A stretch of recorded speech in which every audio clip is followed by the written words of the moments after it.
Isang customer timbog matapos mag-claim ng delivery na naglalaman ng daan-daang gramo ng marijuana. Malabombang raketa na tagpuan sa dalampasigan ng Masbate.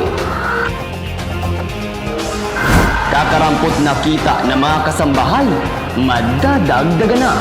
Epektibo na ngayong Sabado. Oil price hike, posibleng maranasan sa mga susunod na linggo. Mga driver, nangangamba. At pabuhat basketball at diaper game, kinaaliwan online. Sud ng patuloy na pagbaba ng level ng tubig. Mula sa Catanduanes State University, Cebu Pacific na antala ang biyahe. Pugante at hindi celebrity, yan ang naging Nakahadusay at wala ng buhay ng matagpuan. Live mula sa Mabayan News Center, ito ang Visible News. Magandang gabi, Luzon, Visayas at Mindanao. Nasorpresa ang isang fast food restaurant sa Quezon City matapos makatanggap ng delivery na naglalaman ng marijuana.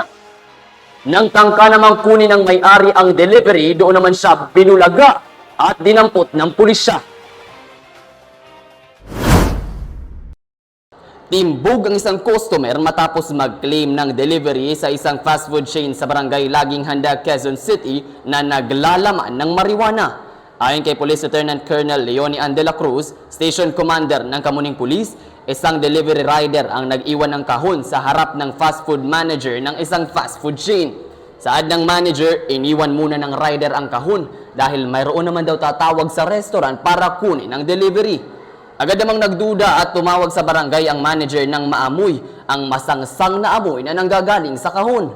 Pagbukas ng mga miyembro ng barangay, tumambad sa kanila ang daan-daang gramo ng marijuana. Agad silang tumawag ng tulong sa pulisya. Saktong pagdating ng mga pulis ang pagtawag sa hotline ng fast food chain at nagsabing nagkamali ng address ang rider at ang may-ari na lang ang pupunta para i-claim ang delivery. Nang pumunta ang sospek para kunin ang kahon, doon na siya inaresto ng mga pulis. Nakumpiska sa kanya ang aabot sa mahigit 200 gramo ng marijuana na nagkakahalaga ng mahigit 300,000 piso. Kasalukuyang nakakulong ang sospek sa Kamuning Police Station at nasampahan ng kasong paglabag sa Comprehensive Dangerous Drugs Act of 2002. Isang underwater drone ang natagpuan sa katubigan ng San Pascual, Masbate. Visible sa Masbate Live si Kian Sunan.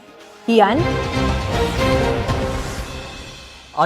Anilay malaraketang underwater drone ang nahuli ng 3 mangingisda na imbisa na ilamang dagat ang mahuli sa dalampasigan ng Inarawan San Pascual, Masbate. Makikita sa larawan ang tila ba'y hugis raketang bagay na nakita sa dalampasigan ng Masbate. Ayon sa Philippine Navy, ang natagpo ang 6-foot device na gawa sa bakal ay isang underwater drone. Pagmamay-ari umano ito ng China dahil sa visible nitong markang HY-119. Sa ngayon, patuloy pa rin ang investigasyon ng Philippine Authority ukol sa natagpo ang underwater drone. Kian Suner, Mata ng Balita. Ikinatuwa ng ilang kasambahay ang inaasahang pagtaas ng kanilang sahod ngayong Sabado. Pinaalalahanan ngayon ng Department of Labor ang mga empleyado ng National Capital Region o NCR na mag-comply sa bagong wage order, kung saan may dagdag 500 piso ang minimum wage ng mga domestic workers. Isa si Eliza sa mga kasambahay na natuwa sa inaasahang pagtaas ng kanilang sahod ngayong Sabado. Masaya po kasi malaking tulong po ito sa amin. Bukod sa NCR, ang Regional Wage Board ng Region 1, 2, Memaropa, CAR 6, 8, 10 at 13 ay itinaas na rin ang minimum wage rates ng mga kasambahay na mula sa 5,000 tumungtong na ito sa 6,000. Abangan! Oil price hike, posibleng maranasan sa mga susunod na linggo. Yan at iba pang mga balita sa pagbabalik ng Visible News.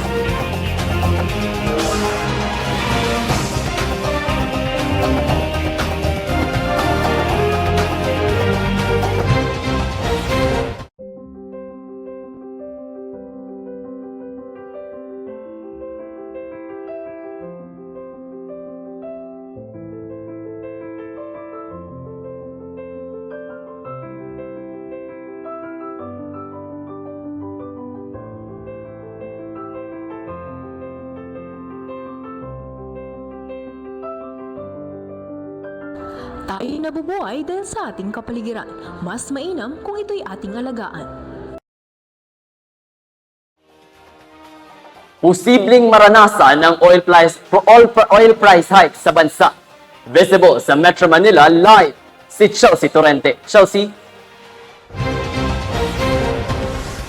Really, inaasahang tataas ang presyo ng gasolina sa mga susunod na linggo. Kaya nangangamba ang ilang mga motorista na nakausap namin dito dahil kasi simula pa lamang ng taon. Papalo sa 40 centavo hanggang 70 centavo ang dagdag sa presyo kada litro ng gasolina sa bansa. 75 centavo hanggang piso naman kada litro sa diesel. 70 centavo hanggang 80 centavo kada litro sa kerosene. Ayon sa Department of Energy, bunsod ito ng patuloy na pagtaas ng klima sa bansang Amerika at Europe na isa sa mga main producer ng gasolina, diesel at kerosene. Isa rin ang patuloy na trade tension sa dahilan ng pagtaas ng presyo nito. Ikinabahala ito ni James, isang delivery rider, dahil maaapektuhan nito ang kanyang trabaho. Simula pa lang po ng taon, taas presyo agad sa gasolina ang bumungad. Nakakabahala. Ano pa kaya sa susunod na buwan? Siyempre, bilang isang driver, hiling ko sanang bumaba ang presyo dahil mahirap. Nakakalugi sa amin sa mga katulad kong driver. Naglalaro sa 51 pesos hanggang 74 pesos ang kasalukuyang presyo ng gasolina sa Metro Manila. 49 pesos hanggang 67 pesos naman kada litro sa diesel. 70 pesos hanggang 81 pesos kada litro sa kerosene ayon sa latest price monitor ng Department of Energy. Really, dagdag pa ng Department of Energy, hindi pa ito ang final adjustment ng presyo at malalaman pa lamang yan pagkatapos ng trading ngayong araw. Maraming salamat, Chelsea Torrente. Hindi lang daw sa mobile games ang may pabuhat, kundi sa basketball ring. Yan ang kinaliwan online na level up basketball game sa Coronel City, South Cotabato. Sinalubong ng ilang mga partners sa umag-asawa ang Pasko ng may saya sa larong basketball sa Sitio de Talfitac sa Barangay Asumpcion, kung saan buhat ng mga manlalarong lalaki ang kanilang partner habang naglalaro ng basketball. Gaya lamang ng normal basketball game, wagi ang kupunan na may pinakamataas na puntos. Ayon sa organizer, layo nitong mapasaya at mapagkaisa ang mga residente ng naturang lugar. Samantala, bilang pagdiriwang naman sa bagong taon, diapers race ang pakulo ng mga grupo ng mga kalalakihan sa Barangay Kaganhaw, Boac, Marinduque. Paunahan ng mga kalalakihan na ito sa pagsuot ng diaper bago makipagkarerahan. Iikot sa upuan na may bote o tsupon bago ipapasa sa kasunod na manlalaro ang suot na diaper. Nakauwi ng 500 peso cash ang nanalong grupo. Alia, the best talaga ang mga Pinoy sa paggawa ng iba't ibang pakulo, di ba? Yes, really. Literal na pampa good vibes ngayong 2025. At iyan ang mga balita ang aming nakalap sa araw na ito. Ako, si Alia Blasquilio. At ako naman, si Riley Romero. Magumulat ng mga balitang magmumulat sa masa. At maghahati ng mga balitang galing sa lahat ng sulok ng bansa. Mulat ang diwa. Mata ng balita. Ito ang Vegetable News.